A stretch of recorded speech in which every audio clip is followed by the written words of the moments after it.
Welcome to the DNA of Purpose podcast. It is such a pleasure to have you beaming into the studio. Joey Mak, thank you for joining me today. Thank you for having me, Rebecca. I'm excited about our conversation today. I'm really excited about our conversation as well and ready to dive into the first question, which happens to be a question that I ask all of our guests on the podcast. What I would love to know is what question are you currently pondering, thinking about? It might be keeping you up at night that is currently guiding your work forward. Well, the question that's keeping me up at night is how do we get more capital deployed to underrepresented founders and entrepreneurs? In the US, less than 5% of all venture capital funding goes to women, Black, and Latino founders combined. And that has huge implications in which companies are being formed and which products and services are being launched. We live in a dynamic society that is growing increasingly diverse. That's certainly the case here in Chicago, which is where I live and work. And I think that as we look to the future and think about the changing and evolving needs of the consumer market, businesses and startups need to be responsive to that. But that's going to be really hard when a big part of the population isn't represented among those founders and entrepreneurs who are being funded. Gosh, such important work in the world, Joey. And I'm going to dive into many questions over the course of today's conversation in order to be able to unpack that further with you. However, for now, I'd like to understand a little more about your personal journey. Now, I know from doing a little bit of research that you grew up in Chicago as the son of Cambodian refugees who were fleeing war and genocide. I personally have such a soft part in my heart for Cambodia, having spent a fair bit of time there over the years. And so, look, Joey, I'm really curious to understand what was it like growing up within that context, and how did those earlier experiences really catalyze and inform your purpose in the world today? Absolutely. And you'd mentioned a little bit, and I'd love to just add a little more color about my family's history and journey because that directly impacted, my life's work and the work I'm doing now. So, as you mentioned, I'm the son of Cambodian refugees. My parents lived through the genocide that occurred there in the latter half of the 70s. In the early 80s, they emigrated here to the United States, landed in Chicago, and I was born a few years later. I grew up here in the US. I was born here in the US, but as the child of immigrants, especially the child of immigrants who were escaping war and genocide, that shadow of genocide definitely loomed large. And it was something that was ever present, and we grew up in Chicago, moved out to the north suburbs of Chicago. So, growing up, I went to predominantly white schools. So oftentimes I was the only person of color, the only person with immigrant parents. And, when you feel that type of otherness, it certainly impacts the way you view the world. And, I don't want to paint some sad story. I was privileged in many ways too. Grew up in a household with two parents who were very loving, who valued education, and certainly I benefited from that. But when you don't see others around you who look like you, or who have similar stories, it's very easy to think that the world wasn't built for you. And it really wasn't until later in life, when I was able to meet other folks from all walks of life, that I was able to really understand and find my place in the world. I think why that's relevant is because when we think about business and we think about how products and services are launched, when the full breadth of a society isn't at the table to help inform what those products and services are, you end up with a lot of products and services that weren't built for a lot of the consumers. And I was mentioning earlier that we live in an increasingly diverse world, and I think those businesses that are able to adapt and understand changing, evolving consumer preferences, those are the ones that are going to be able to survive and really thrive. So that has always been something that I've kept in the back of my mind as I've approached work. Now, a lot of my background over the past 20 years has been in community and economic development. So there's always been kind of a do good aspect to my work. But I've always, interacted, engaged with entrepreneurs, founders in some capacity. And it's a common refrain that I hear from founders and startups, especially women, non-binary, underrepresented founders, which is it's so impossible to raise capital. It's so difficult to get access to capital, even when they've got a great business that's generating revenue. And there are a lot of reasons for that. And I think we'll probably unpack some of those today.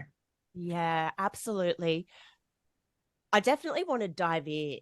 However, I think it's really important before we go further into the conversation to really clearly define exactly what it is we are talking about when we use the terms diversity, equity, and inclusion.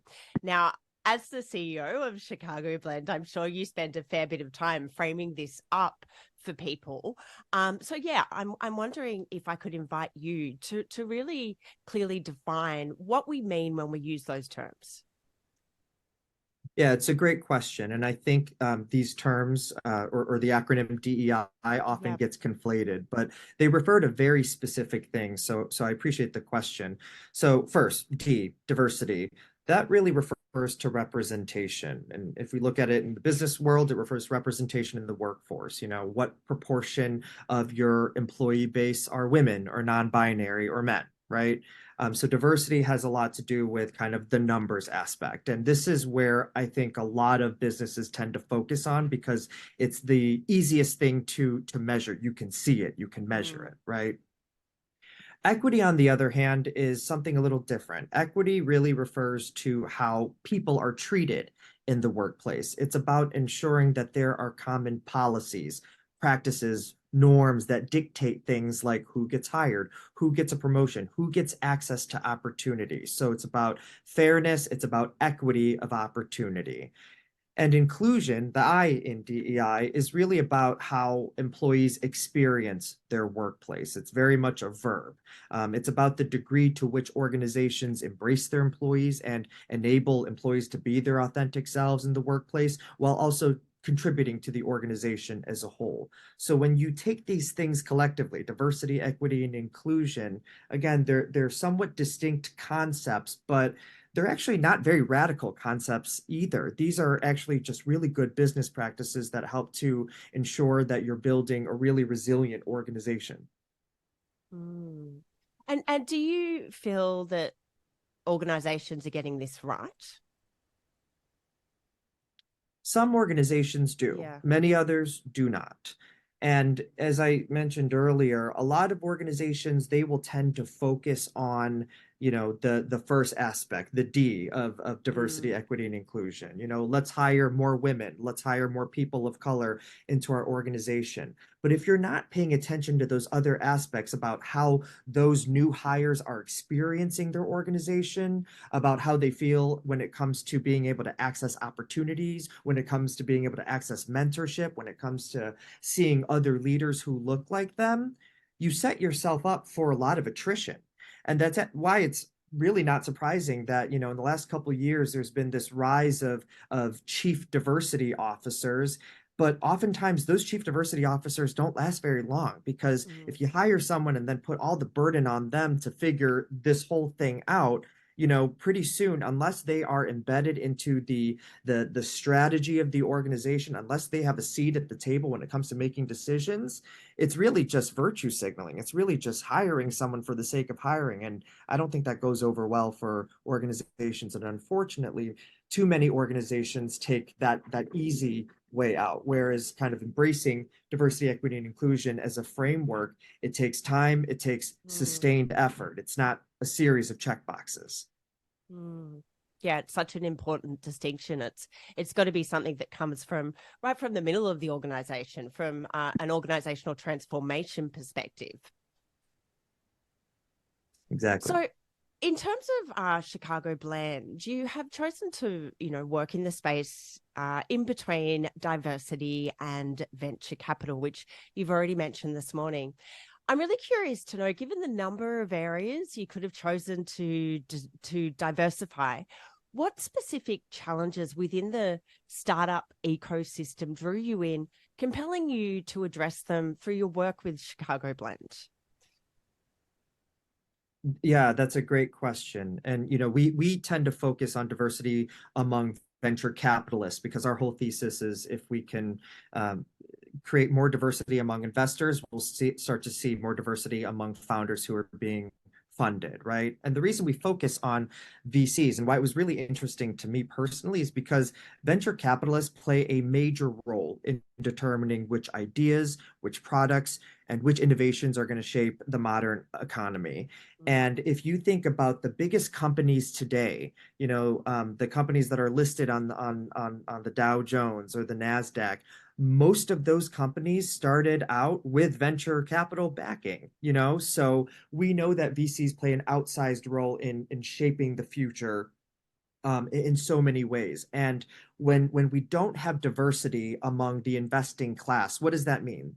Number one, that means less funding for underrepresented entrepreneurs. I mentioned earlier, less than 5% of all VC funding in 2022 went to women, Black, Latino founders in the US combined. And what does that mean? That means missed market opportunities because we know that diverse teams are just better equipped to understand the evolving needs of an increasingly diverse consumer market. There are also negative social and economic impacts that are associated with a lack of diversity in venture capital. It deepens the wealth gap because it means limited opportunities for overlooked startup founders to get the capital they need to grow and scale and hire from their communities. And also, it leads to a lot of potential reputational harm. This negative public perception, reputational damage for organizations that lack diversity. In Chicago, we spend a lot of time measuring diversity across the entire venture ecosystem. And I can tell you that according to our most recent data, across Chicago's 130 or so venture capital firms, only 1 in 20 partners are Black or Latino, and only 1 in 7 partners are women. And, even though we're starting to make some progress in the right direction, this lack of diversity tends to reinforce itself over and over. And that's why I was really drawn to this problem because this is really where the root of so many missed opportunities starts. I think when we look across the entrepreneurial ecosystem, certainly here in Chicago, there's so many programs to support underrepresented, overlooked founders and entrepreneurs. But there really isn't a lot of focus on those who are making investment decisions. And I think when we talk about trying to diversify tech, diversify the startup ecosystem, we need to look at both sides of the equation, the funding side and the founder side. Absolutely. I imagine, Joey, that you have seen some incredible stories in relation to the ideas that have got funded by unrepresented founders. I'm just wondering if I can invite you to share like a case study. Do you have any stories of businesses that have really gone well off the back of your work with Chicago Blend?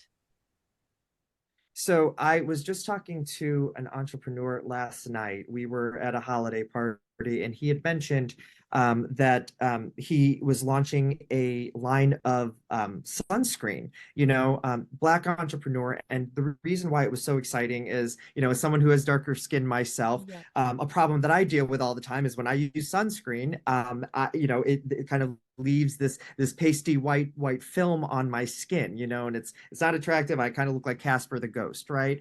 So he's in the process of launching this sunscreen line, and in a very short period of time, he's already made huge traction in Europe. They're getting ready to launch here in the United States, just awaiting some FDA approvals. But it's been so encouraging to see how much traction he's been able to have in a short period of time, because this is really an unmet need in the skincare sunscreen market, right? And so, just personally speaking, I can tell you, like, this is a product that I would buy. And if you think about others who have that unique perspective, who are able to hone in on how different consumer products or different services are not currently meeting their needs, that's really where some really cool innovation happens. And it also presents an incredible investment opportunity for investors, venture capitalists who are, willing to kind of go out of their traditional circles to find entrepreneurs like this. Yeah, no, I love that story. And I think it really does point to the opportunity of really embracing diversity by design in relation to, of course, in your case, the ideas and the people that you're investing in, but just more broadly speaking, the ability to be able to harness different perspectives, different backgrounds, different cultures in relation to product design and development. I mean, you've just shared a really good example of how that can present brand new opportunities in the marketplace. If you'd allow me to just share another example. Yeah, So I'd love that. we have this. I think these human stories Yeah. are great because it brings diversity and inclusion to life. Definitely, and I'll Yeah. I use an example of sunscreen, but I'll use another example that I heard last night. So, at Chicago Blend, we have a fellowship program for underrepresented folks who are trying to break into venture capital, and as part of our capstone for this 4-month program, our fellows, they get up in front of a room of investors and they give these TED style talks about a VC trend or a tech trend or insight that's really interesting to them. It's kind of an opportunity for them to flex their muscles and their expertise. One of our fellows was talking about the critical need for childcare, especially for parents who are working in startups, because oftentimes when you're raising a small child, especially before they're of school age, parents, especially women, end up taking themselves out of the workforce and they're taking time away from building, right?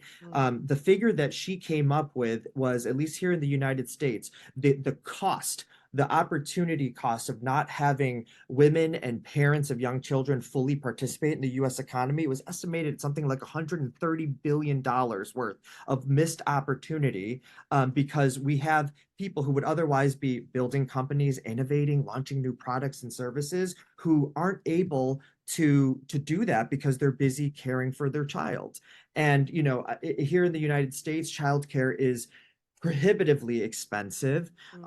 It's very difficult to find quality childcare. We don't really have good national policies to support working parents in this way. But this is what I mean when we talk about diversity, equity, and inclusion. It's not just about race and gender. It's about people who are at different stages in their life, people who have different experiences. And, if we are able to solve this problem to enable more working parents to participate in the innovation economy, that can mean so many things, can have such huge implications for the overall economy and our ability to launch even better, more novel products and services. So, Joey, another aspect of your work with Chicago Blend is helping underrepresented professionals secure VC jobs.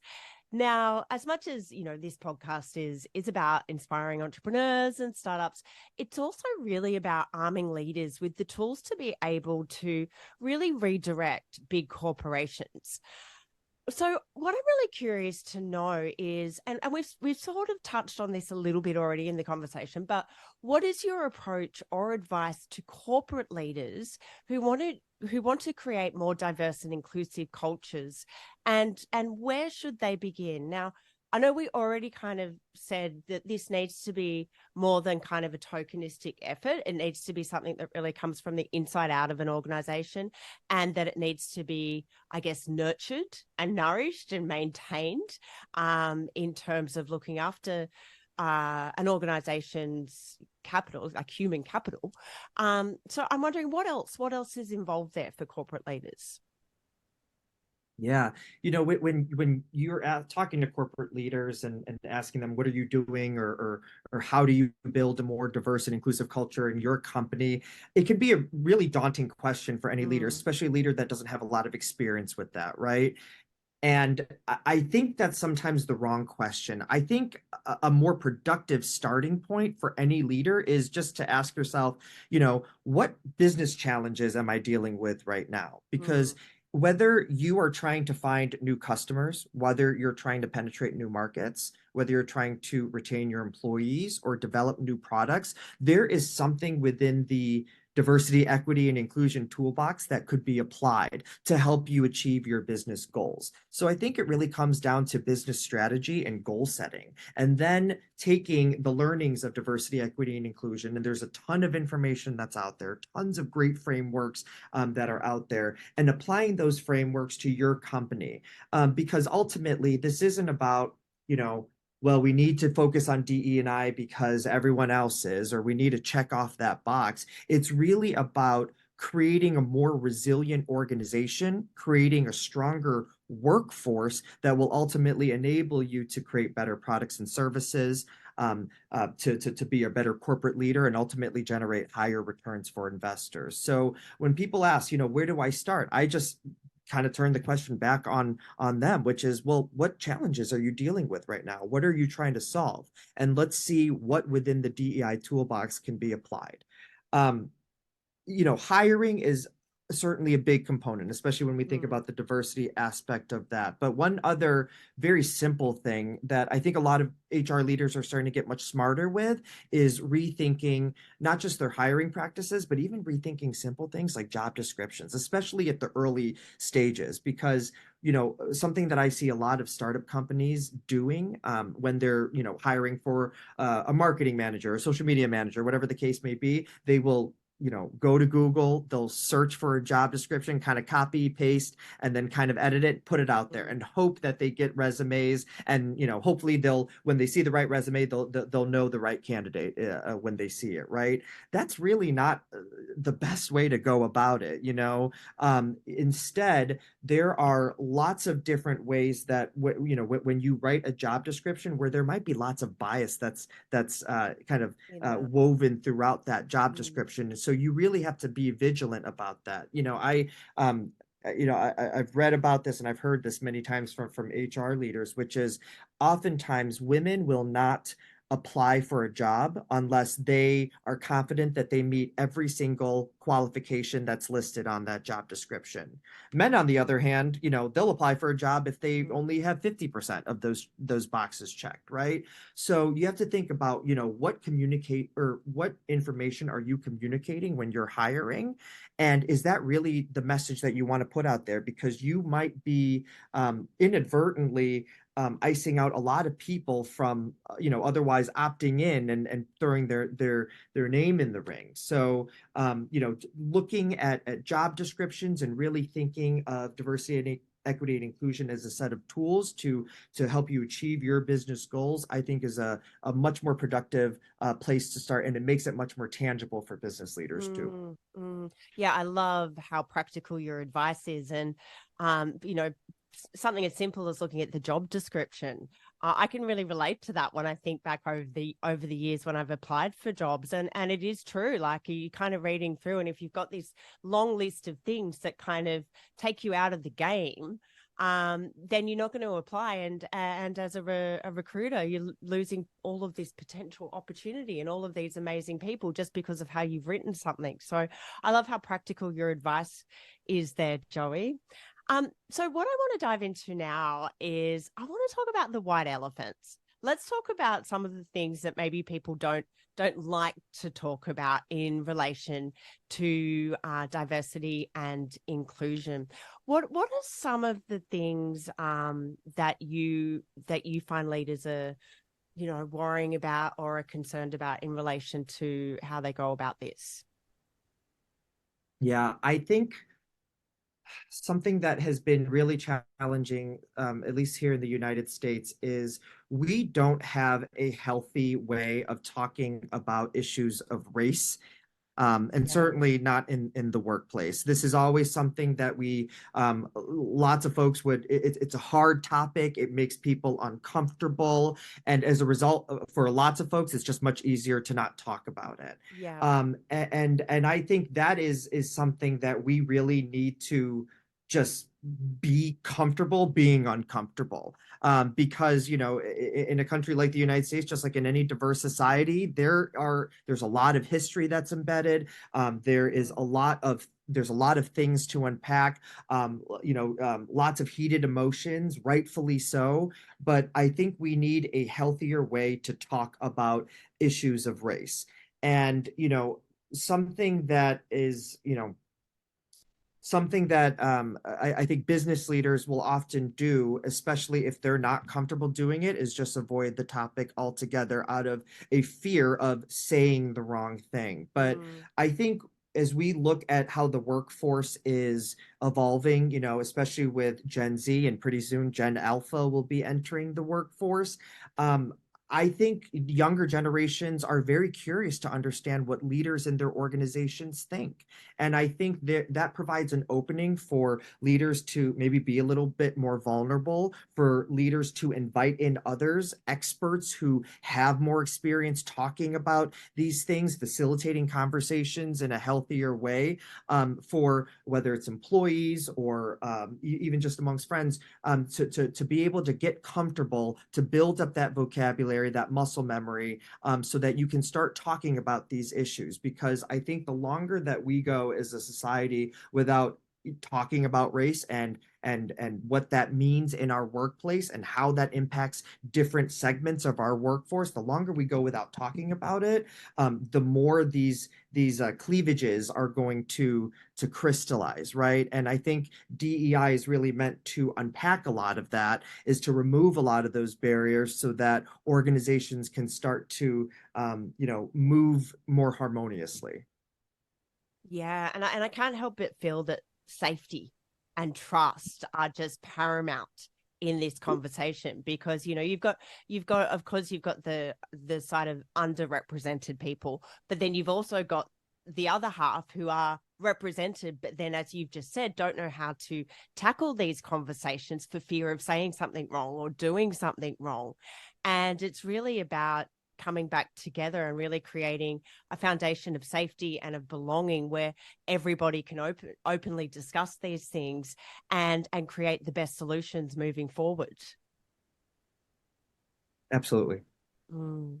So, Joey, I came across a Forbes article emphasizing diversity is the holy grail of venture capital, attributing challenges to societal biases. And it also suggested that the diversity of those making investment decisions is also a key factor.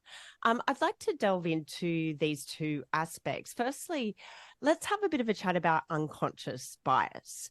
What I'm really curious to understand is, how does unconscious bias contribute to the perpetuation of a lack of diversity and equity in potential investments? And can strategies be implemented to overcome this challenge?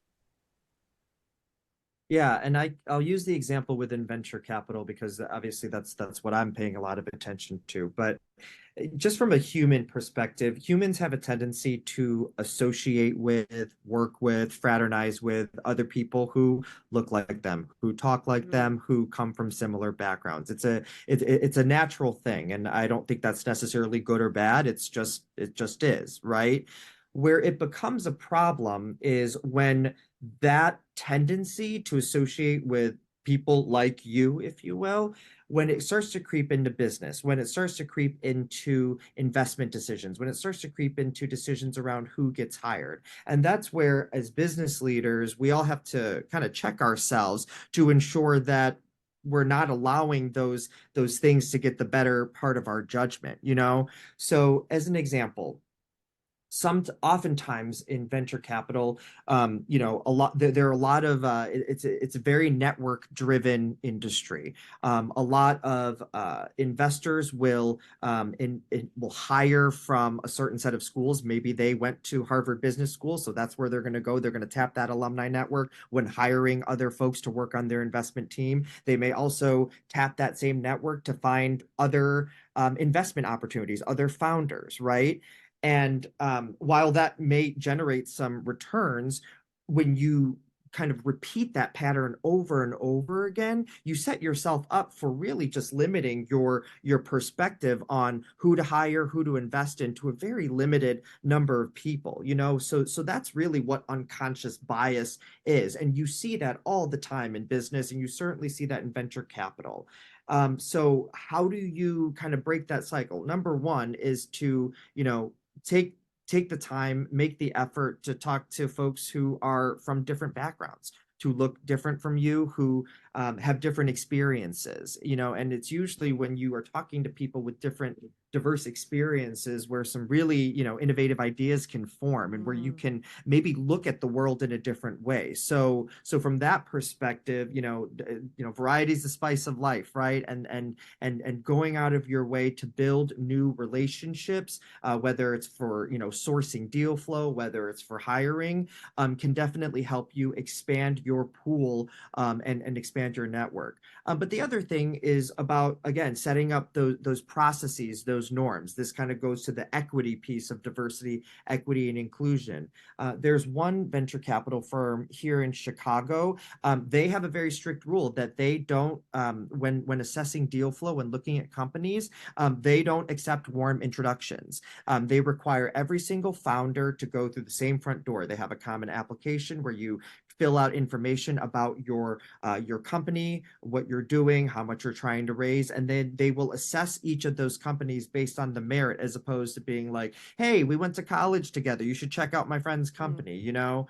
um, I don't know that we're ever going to, as an industry, break ourselves from, you know, world warm introductions, but I think that is just an example of a way where, you know, you can provide opportunity, to a broader set of founders, a broader set of people, and ultimately grow your pool. Again, whether it's of candidates, of deal flow, whatever the case may be, to grow your networks, and ultimately that's what it's going to take in order to break yourself from that unconscious bias. It requires conscious, intentional effort.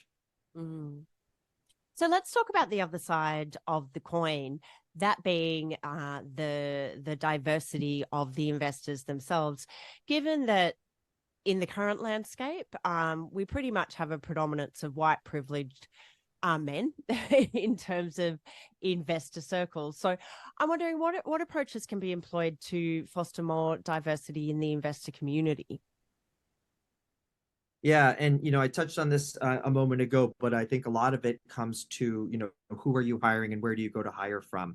As I mentioned earlier, Chicago Blend, we have a fellowship program for underrepresented, aspiring venture capitalists who are trying to break into the industry. And you know, we're very proud of the fact that, you know, since launching this program in 2022, more than 80% of our fellows who applied for venture capital jobs ultimately landed a role in venture post program. And, you know, I think part of the reason we've had that success is because we've, at least here in Chicago, been able to build credibility among the local VC firms. So this is where a little bit of that, you know, credibility, the network driven piece of the industry actually works to our advantage, right? Because we are helping to train, you know, the next generation of venture capitalists. So to some degree, they've been vetted already, right? There are so many incredible programs and fellowships across the country that are churning out really great, diverse talent. So, my advice to firms that are trying to diversify their ranks, trying to bring in new diverse perspectives, is to check out the talent pipeline that's coming from these various programs. It's to reach out to, you know, historically Black colleges and universities, for example, here in the United States, to see, to build a relationship with those recruiting officers at those campuses, so that you're getting a first look at the new talent that's graduating out of those universities. Again, it requires intentional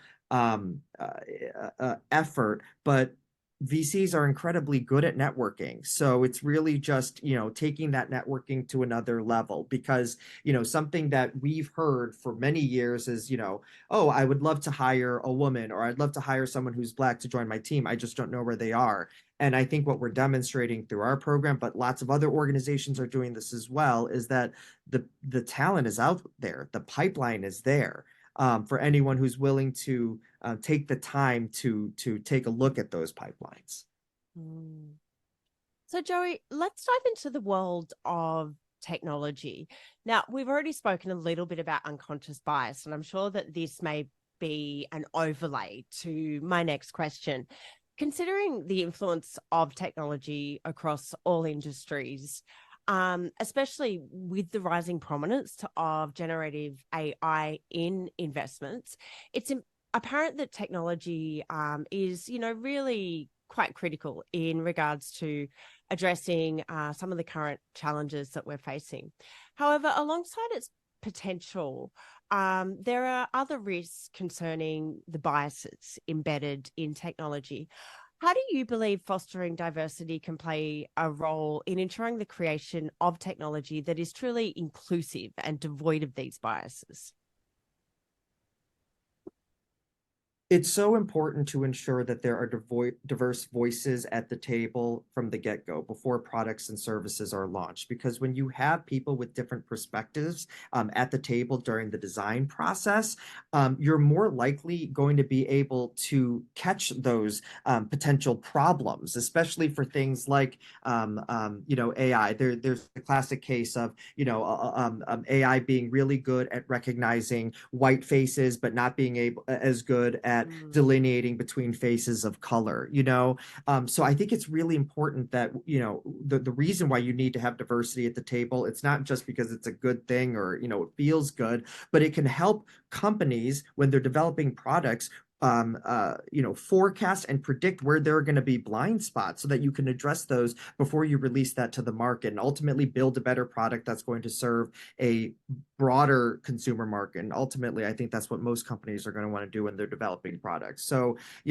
I think, you know, more and more companies are getting better about this, but there are a lot of offenders that are still out there. And especially at the pace with which technology is transforming our lives and the pace with which it's being developed, we really need to make sure that there are lots of perspectives at the table to ultimately build better products that are going to serve humanity, serve society in a better way. Mm. So, given I get to talk to a lot of incredibly intelligent people who are mostly right on the cutting edge of their field, such as yourself. So, I'm really curious to know: are there any ideas that you're really excited about? Any trends, any disruptions in this space that you'd like to share? There are two that I've learned about from the fellows that we serve through Chicago Blend, and they just recently pitched this just the other night. So I want to share a little bit about what I've learned from our own fellows. Yeah. One is about the rising purchasing power of Gen Alpha. So these are individuals that were born roughly between 2010 and 2024. So they're anywhere from 1 to 14 years old right now. I think probably like a lot of your listeners, I definitely remember a time before smartphones, before the internet, at least the way that we understand the internet Mm. now.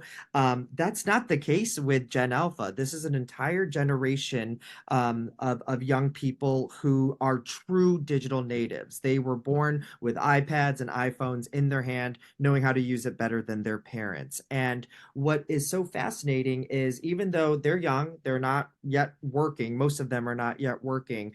Gen Alpha is poised to be the largest generation that's ever lived, and they're also going to be the most diverse generation that's ever lived. Mm. Um, Additionally, their purchasing patterns, they have a lot of purchasing power, a lot of influence within their families, with their parents when it comes to what they want to buy, and the things that they're paying attention to are very different. They're not necessarily watching commercials on TV the way that I did when I was a little kid.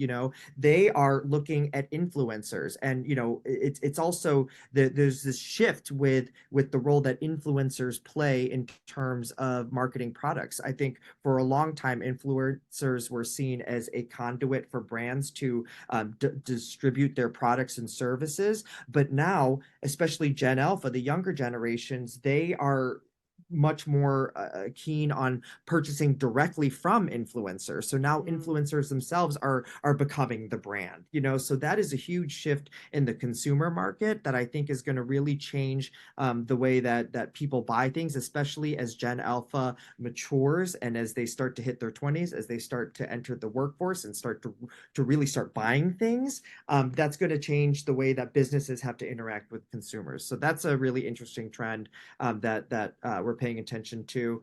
Something else I learned from another one of our fellows was she was just illuminating the very where investment dollars are going when it comes to climate tech investments. You know, climate tech and the tools and technologies that are required to really address the climate crisis.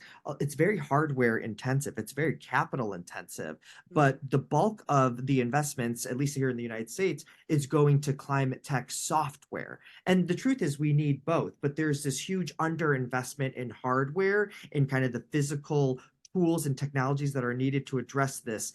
So she was trying to make the case to this room of investors of why, you know, climate tech investors ought to be looking at hardware as well. So I thought that was an interesting trend, and it sounds like we've got some catching up to do as an industry. Yeah. So, Joey, we've come towards the end of our conversation today, but I am curious to know, is there anything that you feel would be important to share with our listeners that you haven't shared across the course of the conversation yet? I just want to reiterate how important diversity, equity, and inclusion is in business, and the fact that it is not a series of check boxes. This is really a business strategy that can help you, your company, accelerate and move forward. And I think when we stop thinking about it as something we have to do, like audits or financial statements, and start thinking about it as an opportunity, A, it becomes less scary, and B, the benefits of it become much clearer. So if I could leave your listeners with anything, it's just, you know, rethink your understanding of DEI and what it can do for business. So where can we find you? Where can we learn more about Chicago Blend and learn more about your work in the world? Absolutely. To learn more about us, go to chicagoblend.org. Joey Mak, it has been such a pleasure to have you on as a guest on the DNA of Purpose podcast. Thank you so much for joining me today.